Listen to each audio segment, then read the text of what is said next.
Gold, trusted gold buyers. మీరు తాకట్టు పెట్టిన బంగారాన్ని విడిపించి ఈ రోజు ఉన్న మార్కెట్ ధరకు కొనబడను.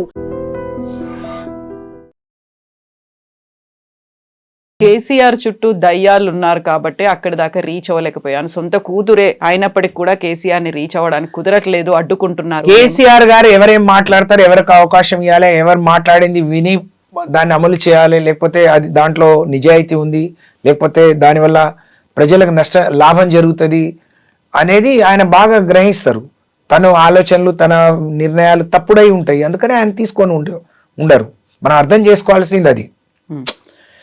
ఇప్పుడు నేను యాజ్ ఏ మినిస్టర్గా, అంటే మినిస్టర్ రాకముందు 5 ఏళ్ళు వారితోని, నేను ఎమ్మెల్సీ కూడా కాకముందు వారితో కలిసి ప్రయాణం చేశాను పార్టీ జనరల్ సెక్రటరీగా. మేము చెప్పిన అనేక అంశాలని వారు పరిగణలోకి తీసుకొని అమలు చేశారు.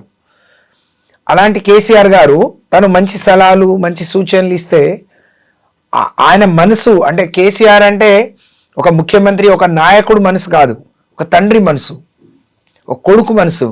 ఆయన ఇప్పుడు మనం తెలంగాణ వచ్చిన తర్వాత ఏమైంది అని అన్నది, ఏమైంది? ఆమె 2014 కంటే ముందు ఆయన ఎంత గొప్పగా ఆలోచించేవాడు అంటే, నేను పార్టీలో అప్పుడే చేరాను, తెలుగుదేశం పార్టీ ఎమ్మెల్యేగా రాజీనామా చేసి మేనిఫెస్టో కమిటీ కూర్చున్నప్పుడు నేను ఎందుకో వేరే పని మీద అక్కడికి వెళ్ళాను. 200 ఉన్నది 500 చేద్దామని అంటే ఏం వస్తుంది, కనీసం పట్టేడు అన్నం తిని తనకు ఒక గౌరవం దక్కాలి, ఒక అవ్వకు ఒక అయ్యకు ఒక గౌరవం దక్కాలి, ఒక వితంతువుకి ఒక ఒంటరి మహిళకు అని చెప్పి దాని 1000 రూపాయలు అన్నారు. అంటే తెలంగాణ ఆదాయం ఏ విధంగా పెరిగిందో అది ఆదాయం పెరిగితే కేవలం ప్రభుత్వం దగ్గరే ఉండదు, పేదవాడికి పంచాలి అనే ఒక ఆలోచన. 200 పెన్షన్ 2000 చేయటం కావచ్చు, కళ్యాణ లక్ష్మి లాంటి అద్భుతమైన కార్యక్రమం ఇవాళ కొన్ని రాష్ట్రాలు దాన్ని కాపీ కొట్టినాయి. మా దగ్గరే ములుగులో ఒక జరిగిన ఒక గిరిజన కుటుంబంలో జరిగిన సంఘటన ఆధారం చేసుకొని కళ్యాణ లక్ష్మి తీసుకొచ్చారు. అంటే ఎంత గొప్పగా 1,116,000 పాలోళ్ళు కూడా 500 1000 రూపాయలు ఇవ్వాలంటే వెనక ముందాడతారు. అంటే ఈ ప్రభుత్వాలకు, అంటే గతంలో ఎవరైనా ఇచ్చారా? 1000 2000 ఇచ్చారా అంటే లేదు. ఎవరైనా నాయకులు ఎవరో పెద్దవాళ్ళు దయతలిచి చేస్తే తప్ప, ఎవరో కొంతమంది సోషల్ సర్వీస్ చేసేవాళ్ళు ఎన్జిఓస్ పెళ్ళిళ్ళు లేకపోతే వాళ్ళకి సామాన్లు ఇప్పించిండ్రు తప్ప, ఒక రాష్ట్ర ప్రభుత్వం ఒక ముఖ్యమంత్రి ఎంత గొప్ప మనసుతో ఆలోచించి ఉంటే కళ్యాణ లక్ష్మి లాంటి పథకాలు వచ్చి ఉంటాయి. మీరు ఇన్ని చెప్తున్నారు, ఇన్ని పథకాలు ఇన్ని కార్యక్రమాలు ప్రజల కోసం తీసుకొచ్చారు అంటే, తెలంగాణలో ఏం పీకి కట్టకట్టారని దేశ రాజకీయాల్లోకి వెళ్ళారు, టీఆర్ఎస్ని ఎందుకని బీఆర్ఎస్గా మార్చారు అనే మాట. కవిత గారిని నేను ఒకటే అడుగుతున్నాను, కేసీఆర్ గారి అంటే ఆయన చాలా ముందు చూపుతోని కేసీఆర్ గారు తీసుకొచ్చిన అనేక కార్యక్రమాలని అనేక రాష్ట్రాలు కాపీ కొట్టినాయి.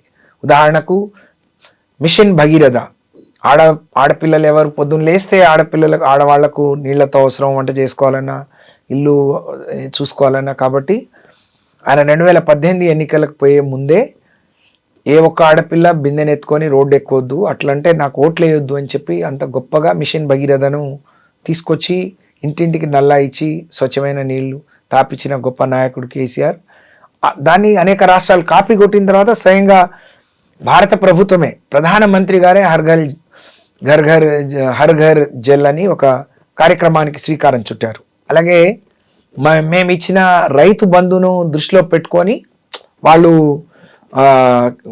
కిసాన్ వాళ్ళు రైతులకు కేంద్ర ప్రభుత్వం కూడా కొంత సాయం చేసే ప్రయత్నం, కొన్ని రాష్ట్రాల్లో రైతులకు కొన్ని రాష్ట్ర ప్రభుత్వాలు కూడా ఈ రైతు బంధు కార్యక్రమాన్ని వేరే వేరే రూపాల్లో వేరే వేరే పేర్లతో అమలు చేశాయి.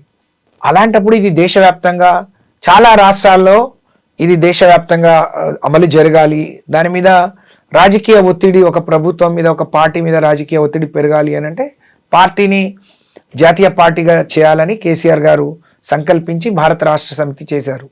సరే, మేమేం ఫలితం సాధించాం, దానివల్ల ఏం సాధించామనే పక్కన పెడితే, మరి ఈమెకు నచ్చని కేసీఆర్కి వద్దని చెప్పిన కవిత గారు ఎందుకు తెలంగాణ జాగృతిని భారత జాగృతి అని పెట్టుకుంది?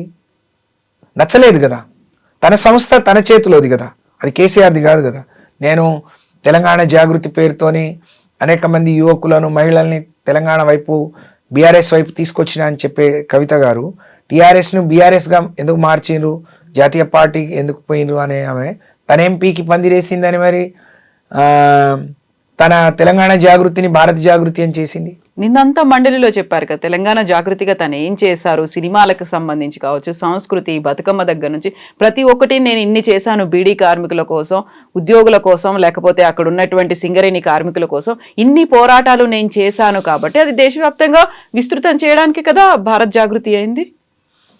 అదే కదా, అంటే తెలంగాణ టిఆర్ఎస్ పార్టీ దేశవ్యాప్తంగా అంటే ఒక సంస్థగా తను వాళ్ళని జాగృతం చేసిన అని చెప్పే కవిత గారు, మరి కేసీఆర్ గారు స్వయంగా అంటే తెలంగాణ ప్రభుత్వ సంపద పెంచి పేదలకు పంచిండు కదా, ఆయనకు లేని అర్హత ఆమెకి ఎక్కడి నుంచి ఉంది? అలా అంటే అనేక పార్టీలు ఇప్పుడు తనంటుంది నేను రాజకీయ పార్టీ పెట్టి మళ్ళీ వస్తా అని.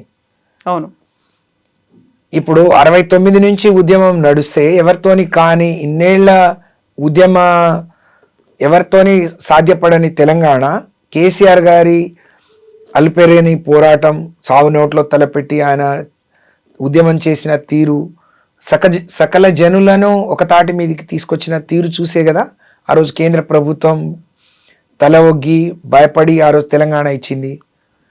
అలాంటి అద్భుతమైన నాయకుడు ఆయన. ప్రతి ఏం చేసినా ఒక మనసు, ఆయన ఏదో భారత రాష్ట్ర సమితి పెట్టంగానే ఏదో అధికారం వస్తుంది, ప్రధానమంత్రి అయిపోతాడు. తెలంగాణ వచ్చే రోజు కూడా, తెలంగాణ సాధించినప్పుడు కూడా ఆయన ఏదో ముఖ్యమంత్రి కావాలనో లేకపోతే అధికారాన్ని అనుభవించాలనే ధ్యాస ఆయనకి ఎప్పుడు లేదు. అట్లంటే ఇవాళ ఉన్న ముఖ్యమంత్రి గారు ఒక ముఖ్యమంత్రి ఏ విధంగా ఆ పదవిని అనుభవించాలి, ఆ హోదాను అనుభవించాలో అనుభవిస్తున్నారు. కానీ కేసీఆర్ గారు ఎప్పుడు ఆ డాంబికాన్ని కానీ అంటే అట్లాంటి నేను ఒక ముఖ్యమంత్రిని అనే అహం కానీ అవన్నీ ఎప్పుడు ప్రదర్శించలేదు. ప్రతిసారి దేని గురించి ఆలోచించినా ఆయన ప్రజల కోణం నుంచి, ప్రజల పక్షం నుంచి ఆలోచన తప్ప, పేదవాడికి ఏమైనా జరిగింది ఇంకేం జరిగితే బాగుంటుందనే ఆలోచన తప్ప ఆయనకు వేరే ఇదే లేదు. అది తెలంగాణ రైతులకు జరుగుతున్న మంచి దేశవ్యాప్తంగా ఉన్న రైతులకు జరగాలని, లేకపోతే దేశవ్యాప్తంగా ఇవన్నీ అమలు కావాలని చెప్పి ఆయన ఆరాటం తప్పన తప్ప తను బతుకమ్మ ఇది చేసింది. దేశమంతా బతుకమ్మ ఆడదు కదా. ఇక్కడ తెలంగాణలో ఉండే సింగరేణి సంస్థను కేసీఆర్ గారు అందులో లాభాలను అక్కడ కార్మికులకు పంచి దాని అనేక అంటే కవిత గారు కేసీఆర్ గారి సహకారం లేకుండా, కేసీఆర్ గారి మద్దతు లేకుండా, కేసీఆర్ బిడ్డ కాకుండా ఉంటే కవితను బయటకు వచ్చి నిలబడమనండి. ఇప్పుడు అవన్నీ చేసింది కేసీఆర్ మద్దతుతోని కదా, ఈ ప్రభుత్వం మద్దతుతోని కదా. అవన్నీ మర్చిపోయి తనేదో సృష్టించి బ్రహ్మలోకం నుంచి వచ్చి ఇప్పుడే సృష్టించి చేస్తున్నట్టు మాట్లాడితే నమ్మటానికి కూడా కొంచెం, మాట్లాడటానికి కూడా కొంత ఆలోచించి మాట్లాడితే బాగుంటుంది. ఇప్పుడు వ్యక్తిగా వెళ్తున్నాను, శక్తిగా తిరిగి వస్తాను అనే ఒక మాట. ఇప్పుడు కేసీఆర్ సపోర్ట్ లేకుండానే నా అంతటి నేను నిలబడగలుగుతాను. కేసీఆర్ ఆమె శక్తి అండి. కేసీఆర్ లేని కవిత వ్యక్తిగా కూడా అంటే ఒక సమాజంలో ఒక గౌరవప్రదమైన ఇది కూడా ఆమె పొందలేదని చెప్పి నేను తెలియజేస్తా ఉన్నాను. ఎందుకంటే ఇన్నేళ్ళు ఎవరో, ఇప్పుడు నేనున్నానండి, ఆ రోజు రాజకీయాల్లోకి వచ్చాను, అనేక ఒడుగుదొడుగులు ఎదుర్కొని ఇక్కడ వరకు వచ్చాను. తను కేసీఆర్ బిడ్డగానే కదా. కవిత తన ఇంటి పేరు కూడా మార్చుకోలేదు కదా అండి, కల్వకుంట్లానే పెట్టుకుంది. తన భర్త ఇంటి పేరు వేరే కదా, కల్వకుంట్ల కవితగానే తను చలామణి అవుతుంది కదా. శక్తిగా వస్తే మంచిదే, చూద్దాం. ఈ దేశంలో రాష్ట్రంలో అనేక మంది మహిళలు చాలా శక్తివంతులు, చాలా మంది ప్రూవ్ చేసుకున్నారు. తను కూడా అలా వస్తే మంచిది. అంతేగాని దానికోసం ఏడ్చి పెడబొబ్బులు ఇవన్నీ ఎందుకు? దానికోసం మమ్మల్ని తను సభ్యురాలుగా కౌన్సిల్లో ఉండి కౌన్సిల్ ద్వారా తను ఎన్ని సమస్యలు ప్రస్తావించింది, ఎన్నిటికి పరిష్కారం దొరికినాయి, ఎన్ని సభ ముందు సమాజం ముందు ఉంచింది అనేది మాట్లాడాలి. అంతేగాని తన వ్యక్తిగతంగా తనకు జరిగిన నష్టం ఏదో జాతికి జరిగినట్టు, దేశానికి జరిగినట్టు, ప్రతి ఒక్కరికి జరిగినట్టు మాట్లాడటం, జరగని అన్యాయాన్ని, జరగని నష్టాన్ని ఆమె జరిగినట్టు. ఇప్పుడు చాలా మంది వాళ్ళ సొంత ఇంట్లో వాళ్ళ కుటుంబ సభ్యులే అడుగుతారు కదా, ఎప్పుడు ఇప్పుడు వాళ్ళ సొంత సోదరి అడుగుతుంది ఎప్పుడు 12,000 15,000 ఉన్న ఇంటి కిరాయి ఇంట్లో ఉన్న కవిత ఇవాళ ఎట్లా ఇల్లు కట్టింది అని అంటే తనేం సమాధానం చెప్తుంది? అడగకూడదు. ఉమ్. ఒక ఆడపిల్లగా నేను అడగకూడదు, కానీ తనేం సమాధానం చెప్తే చెప్పండి. తను ఇవాళ ఉన్న ఆమె అంటే ఒక ఆ హోదా లగ్జరియస్ లైఫ్ ఎక్కడి నుంచి లీడ్ చేస్తుంది? వ్యాపారాలు ఉన్నాయి, భర్త అనిల్ కుమార్కి వ్యాపారాలు ఉన్నాయనే కదా. అంటే కేసీఆర్ అనే నీ పెళ్ళికి ముందు నువ్వు పుట్టింది కేసీఆర్ ఇంట్లో. కేసీఆర్ ఆమె పుట్టక ముందు నుంచే రాజకీయాల్లో ఉన్నారు కదా. కేసీఆర్ అనే నాయకుడి కడుపులో పుట్టకపోతే నీకు అవన్నీ ఎక్కడ జీరో కదా, చాలా పెద్ద జీరో కవిత అనే మనిషి. ఇప్పుడు కేసీఆర్ ఏమీ మాట్లాడట్లేదు కవిత గురించి ఇప్పటిదాకా. అసలు అరెస్ట్ దగ్గర నుంచి కావచ్చు, బెయిల్ మీద వచ్చిన తర్వాత, సస్పెన్షన్ తర్వాత, ఇప్పుడు వెరీ రీసెంట్గా నిన్న జరిగినటువంటి ఎపిసోడ్. బట్ కవిత మాత్రం ప్రతిసారి పదే కేసీఆర్ గురించి, బీఆర్ఎస్ గురించి, ఆ పార్టీ లీడర్ల గురించి ఫస్ట్ కేటీఆర్ గారి గురించి మాట్లాడింది. ఏదో బలహీన పరచాలని చెప్పి ఏదో ట్విట్టర్లు, ఇన్స్టాగ్రాములు ఇవి కాదు, రీల్స్ కాదు, ఇట్లా చేయాలి, సోషల్ మీడియా కాదు, ప్రజల్లో వచ్చి పోరాడాలనే. తర్వాత హరీష్ రావు గారిని, సంతోష్ గారిని చేసింది. ఇప్పుడు అక్కడ ఏం ఫలించట్లేదు, ఆమె పావులేమీ పారట్లేదు. కాబట్టి ఇప్పుడు కేసీఆర్ గారిని టార్గెట్ చేసుకుంది. అంటే కార్యకర్తలు చూస్తూ ఉన్నారు. నిజంగా కేసీఆర్ గారు ఏదైనా మాట్లాడిన రోజు ఇక తను మాట్లాడే మాటలకు చాలా ఇది ఉంటుంది.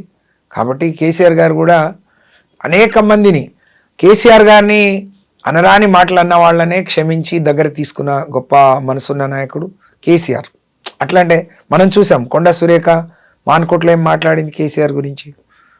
జగన్ని తీసుకొచ్చే క్రమంలో రాళ్ళేసిన రోజు మళ్ళీ వచ్చి అన్నాని కాళ్ళు పట్టుకుంటే టికెట్ ఇచ్చి ఎమ్మెల్యే చేసిండు ఆమెను.